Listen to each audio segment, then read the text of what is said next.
Yo, yo, yo. What's good? What's good? It's Stormybman, and I am back. Welcoming you to Nerds on Culture, the Stormybman, for this Monday, April 20th, 2026.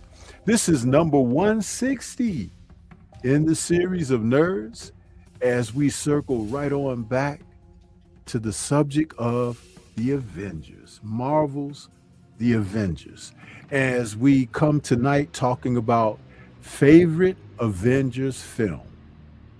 You know, we got a Avengers film coming out later this year, Avengers Doomsday, and that will be the 5th in the series of Marvel's Avengers films.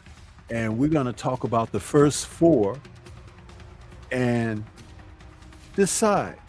Drew and I will decide which one of the first 4 is our favorite. And it's easy to say and choose and pick if you just go by what you've seen already and just reflect back and say, oh yeah, that's my favorite one. But when you talk about them and you highlight them and you kind of go back to what really tickled your fancy as you experienced it from the first film, The Inception, from 2012 up until to this day, to channel the brother Deontay Wilder, hey, let me tell you something. We've been entertained, and we hope that the upcoming film, Doomsday, will be able to deliver. There is excitement amongst comic book film fans because we all enjoy these type of episodes where we can go to the theater and just kind of have an escape for a couple of hours as we reminisce on some of the stories that are told from the pages of graphics that some of us have read and gone over and hoped to see in live action at one point or another. So we're going to talk about a little bit of that this evening. as I welcome my co-host and partner in crime. We got Drew Titan in the building with me this evening. What's going on, bro? What's going on, Stormy? We in the building. You know we about to do in about 10 minutes. So I'm Yes, excited sir. about that. Excited about that. Yes, yes, definitely. And I put it in the chat already. There's the link to the Rumble page because we only going to give them a shallow moment of this experience this evening because we're going to cook on this tonight, you guys.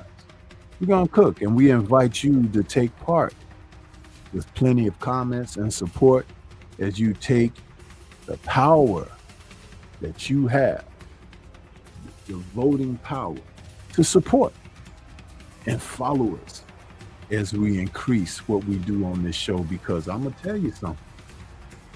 You will begin to see the difference as we make the changes. As They already see it, Stormy. I'm gonna give you an example. Right now, you got a Rumble rant over there. You're gonna go ahead and read that.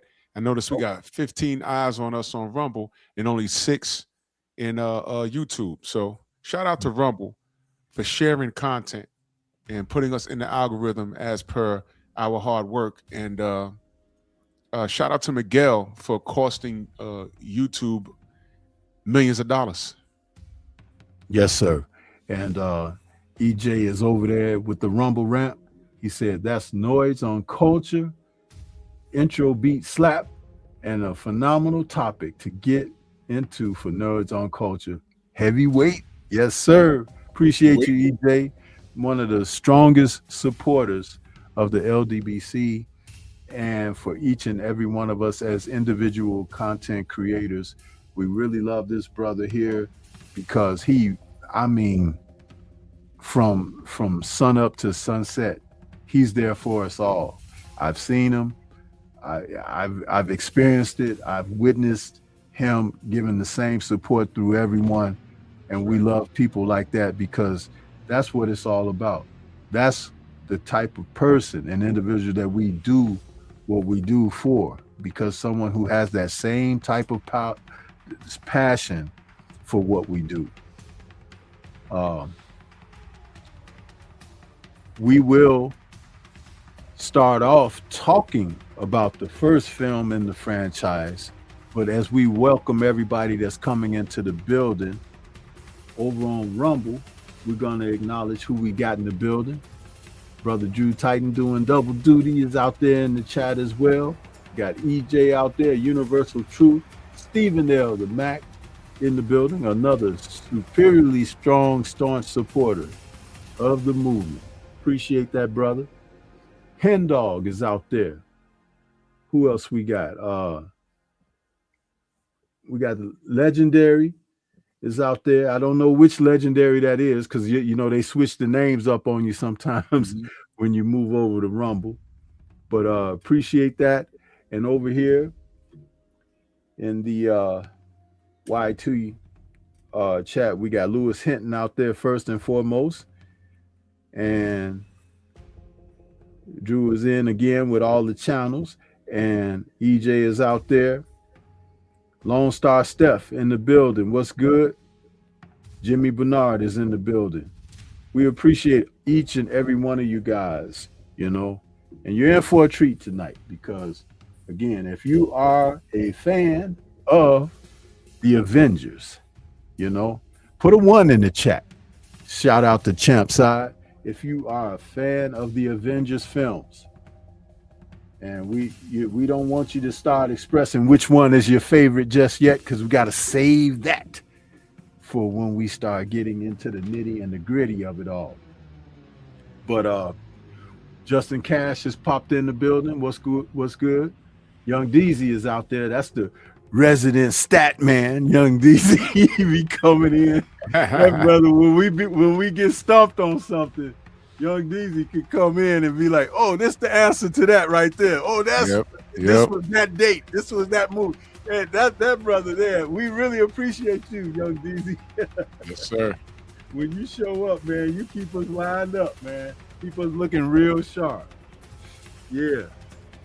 2012, Drew in chat, was an interesting year because we had so much going on. Uh, the Mayan calendar came to an end, huh? Yeah. People were wondering like what was going on with that. The world took a shift. I don't know if they had opened up that portal or whatever they did. I don't know.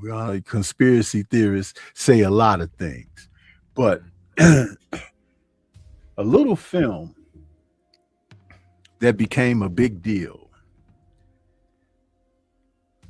Marvel's The Avengers, was released by Walt Disney Studios. Um, and it featured for the first time the teaming up of the characters of Iron Man, Captain America, Thor, the Incredible Hulk, Hawkeye, Black Widow, uh, Nick Fury.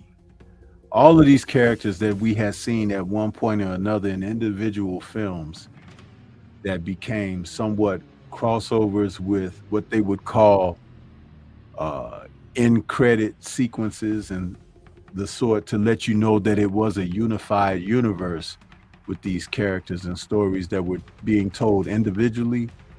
And this was the first time that something as ambitious as this had been done, where they would all come together in a spectacular showing of strength and facing a foe that couldn't be defeated without them banding together.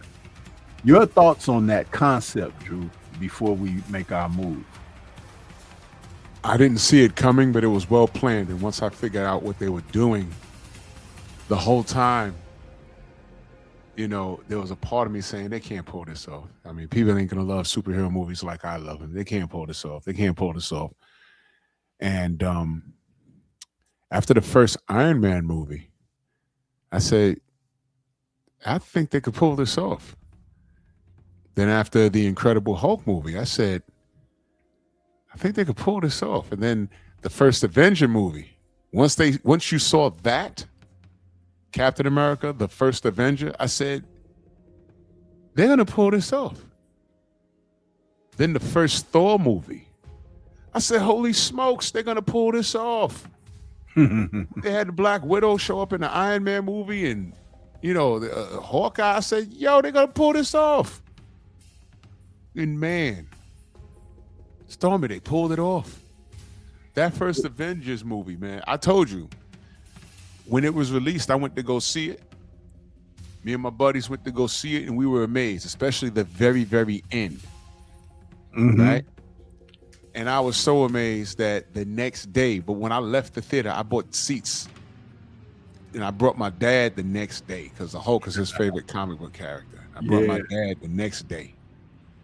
And man, that scene where Banner turned to the Hulk, said, I'm always angry. Okay, save it. We're right at the 15-minute mark, and we're gonna give you guys a chance to move right on over to Rumble. Those who are in YT, we told you how to make that move and transition before, so please do that. We'll give you a minute or two to get that done as we make this transition. Go to Rumble now, y'all. Go to Rumble. Y'all